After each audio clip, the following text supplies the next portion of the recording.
So there was a book you're telling me about that you're reading. Yeah, it's called Gifts of Imperfection. Uh-huh. Because when you start embracing your imperfection as gifts, because everybody wants to be perfect or like cookie cutter, you know?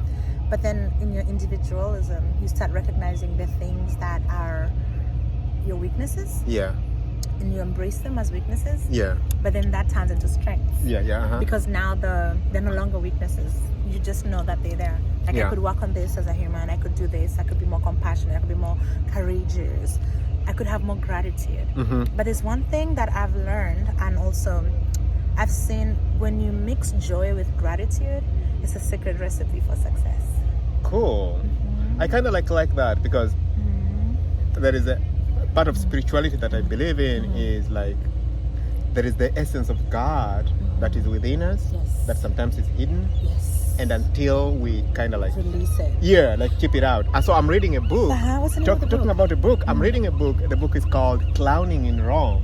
Interesting. And it's a very interesting book, but it's a spiritual reading. Theological?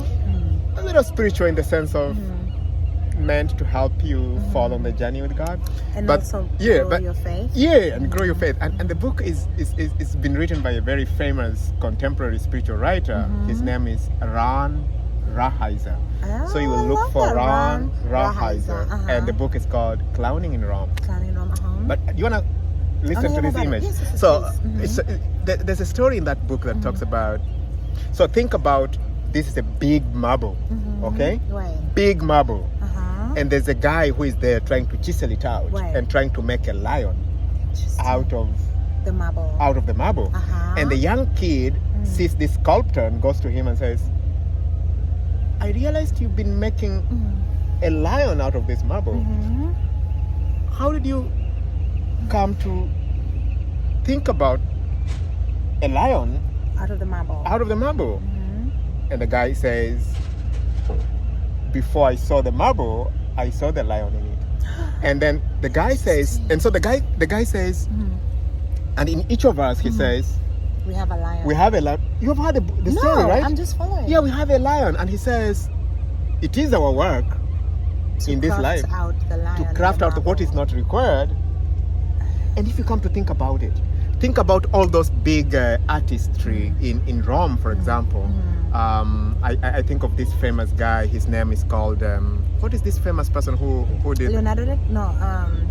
Yeah, you almost. I'm almost there. No. You almost got the name there. And the guy is like trying to chisel out the one who did Mona Lisa. Piazza, the Piazza that has Mary holding Jesus. Yeah, and it's Michelangelo.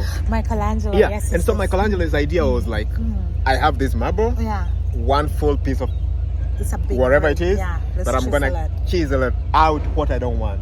And all of us, I think that's how God has created us. That's beautiful. God has created us with like something that is within, but we have to chisel out what we don't want. And so I think, I love that. It sounds like you know the image or you've heard it from the priest. No, I haven't. But when you started talking about it, it makes sense. Yeah. And I can literally visualize the imagery. Right. And also the fundamental, the strategy behind it. Yes. The strategy behind it. I like the language there. And because you have, I love Art of War. Have you read Art of War? No. Tell me about it. So Art of War is all about we are at war. Right. With each other, with the world, and all of that.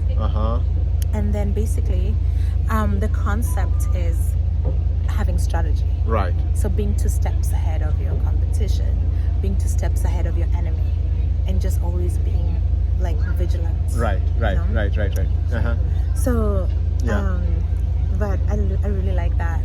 So what was your takeaway from that? My takeaway is that sometimes we live a life like nothing ever was put within us because we spend our life without chiseling out who God wanted us to be.